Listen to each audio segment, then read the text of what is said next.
Στην κεντρική σελίδα του διαδραστικού βιβλίου βλέπουμε τα περιεχόμενα του βιβλίου, μηγαδική, συναρτήσεις, όριο, συνέχεια, παράγωγοι και ολοκληρώματα. Επίσης υπάρχουν προτάσεις προηγούμενων ετών, θα τα δούμε παρακάτω, γενικά επαναληπτικά θέματα, θέματα πανελλαδικών εξετάσεων, θέματα της ΟΕΦΕ και διαγωνίσματα. Για να πάμε σε κάποιο κεφάλαιο, απλά κάνουμε κλικ στο κεφάλαιο που μας ενδιαφέρει και βλέπουμε τις παραγράφους από τις οποίες αποτελείται. Επιλέγουμε την παράγραφο και στις παραγράφους οι δυνατότητες που έχουμε είναι θεωρία, παραδείγματα, ερωτήσεις σωστό λάθος, αντιστοίχηση, πολλαπλή επιλογή και ασκήσεις.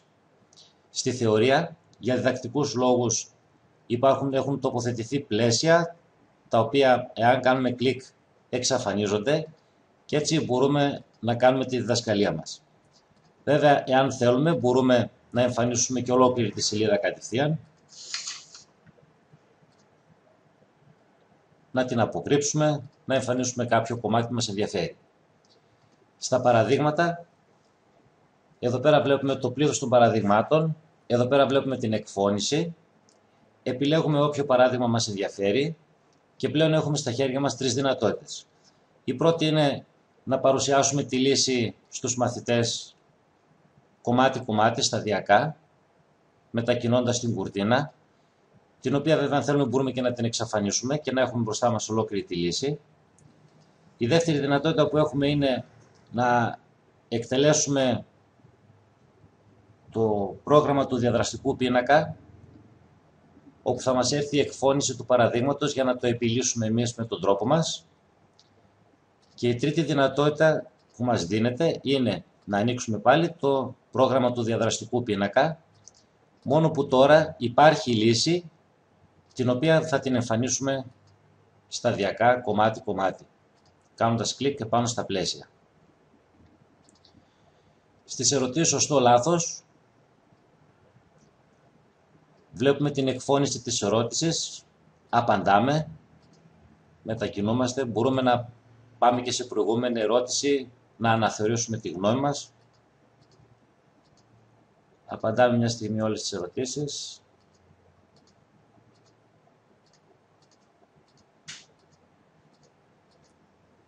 Παρατηρούμε ότι κάθε φορά που αλλάζουμε τον αριθμό της ερώτησης εδώ πάνω μας έρχεται η εκφώνηση. Όταν τελειώσουν όλες οι ερωτήσεις και έχουν απαντηθεί, μπορούμε να δούμε το αποτέλεσμα του τεστ. Βλέπουμε το ποσοστό μας και πλέον μπορούμε να πλοηγηθούμε και να δούμε την κάθε μία ερώτηση, πώς την απαντήσαμε και αν την απαντήσαμε σωστά ή όχι. Παραδείγματος χάρη, η πρώτη ερώτηση είναι σωστή, η δεύτερη ερώτηση ήταν λανθασμένη, η τρίτη ερώτηση ήταν λανθασμένη, η τέταρτη λανθασμένη και ούτω καθεξής.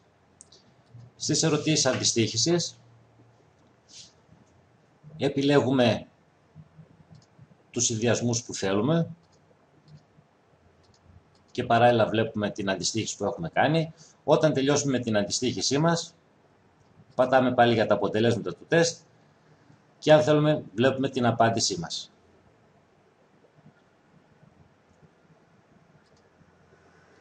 Στις ερωτήσεις πολλαπλής επιλογής είναι παρόμοιες με τις ερωτήσεις σωστό-λάθος, μόνο που τώρα έχουμε τη δυνατότητα των 4 επιλογών.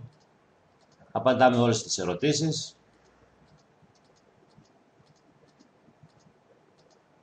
Και βλέπουμε τα αποτελέσματα του τεστ. Και όπως με τις ερωτήσεις σωστό-λάθος, μπορούμε να ελέγξουμε μία-μία εάν τις απαντήσαμε σωστά.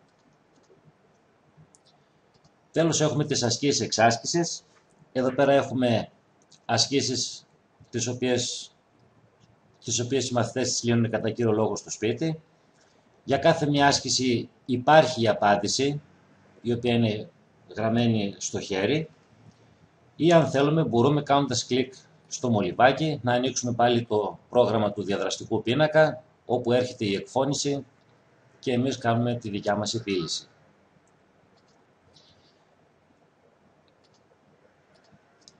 Στο βιβλίο το διαδραστικό αναφέραμε πριν ότι υπάρχουν κάποιες προτάσεις προηγούμενων ετών. Αυτό είναι μόνο και μόνο για να μπορέσουμε να έχουμε μια σύντομη αναφορά στο παρελθόν. Παραδείγματος χάρη, θέλουμε να θυμηθούμε τις ταυτότητες, μπορούμε μια στιγμή να τις δούμε. Μια άλλη δυνατότητα που έχουμε είναι τα γενικά επαναληπτικά θέματα. Εδώ πέρα έχουμε 65 ασκήσεις οι οποίες έχουν έναν αρκετά υψηλό βαθμό δυσκολίας. Πλοηγούμαστε στις διάφορες σελίδες και για κάθε μία από αυτά τα θέματα μπορούμε είτε να δούμε την απάντηση είτε να το ανοίξουμε στον διαδραστικό πίνακα για να κάνουμε εμείς τη δικιά μας επίλυση. Τέλος, υπάρχουν τα θέματα των προηγούμενων ετών πανελλαδικών εξετάσεων, τα οποία είναι σε κανονική περίοδο και μπορούμε να ρολάρουμε για να δούμε τα διάφορα θέματα ή μπορούμε να δούμε τις επαναληπτικές περιόδους. Ενδεικτικά έχουν τοποθετηθεί μέσα στο βιβλίο τα τελευταία 5 χρόνια.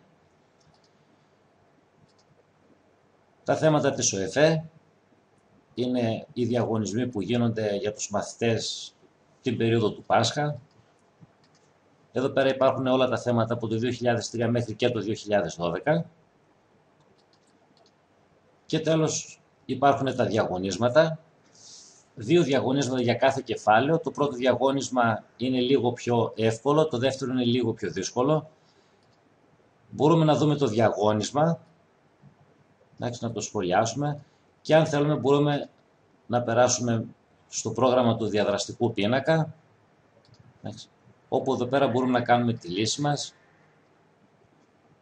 σε κάθε μία σελίδα που υπάρχουν τα 4 θέματα.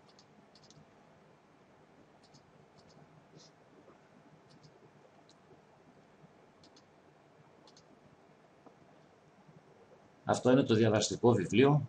Για περισσότερες πληροφορίες μπορείτε να κάνετε κλικ